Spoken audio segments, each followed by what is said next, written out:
Your actors were amazing. They were brilliant. Where did you get them?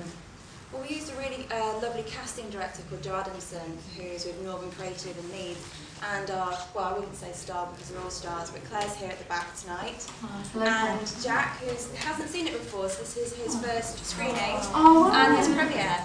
Oh, that's fantastic. Congratulations, Jack. Hello. Oh. Give a wave to everyone. Yeah, so this is Jack's first film, and he was an absolute pleasure to work with. Such a delight. An example for someone who hasn't worked with film is within the second day of filming, he was using his little toy torch to light our clapperboard for our DOP so we could do the clap, because he'd observed, he'd learned, and he was doing it ahead of the crew. Like, wow. Such a professional. You're going to go a long way, young man. A long way.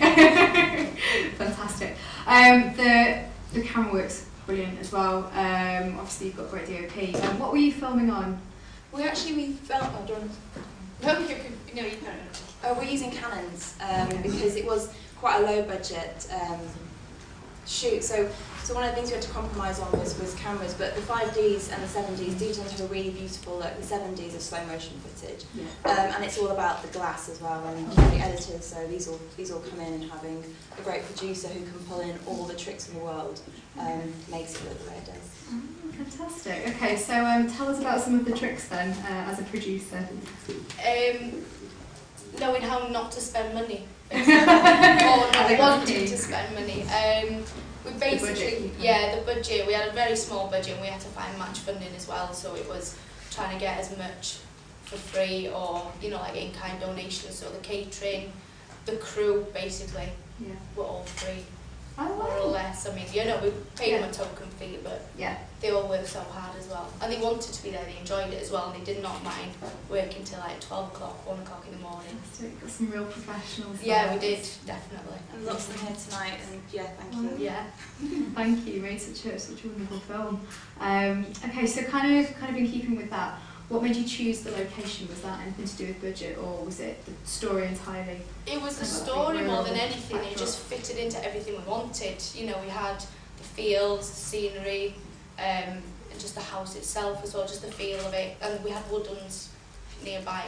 Ah, okay, handy. Yes. Oh, brilliant. Okay, I'll open this up to the audience then. Does anyone have any questions about the film?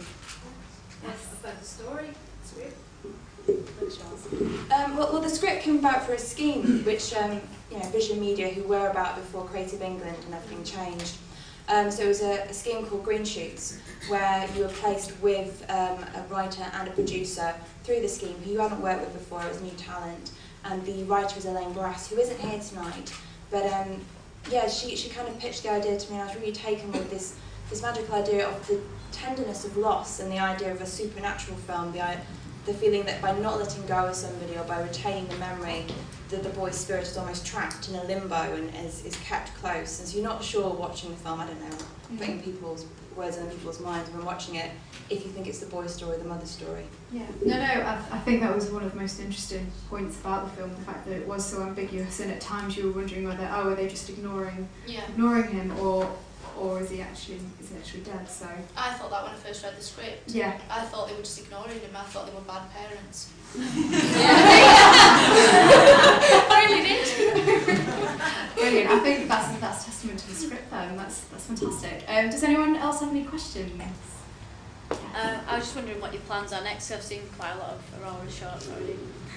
Yeah, it's nice to see other crew as well.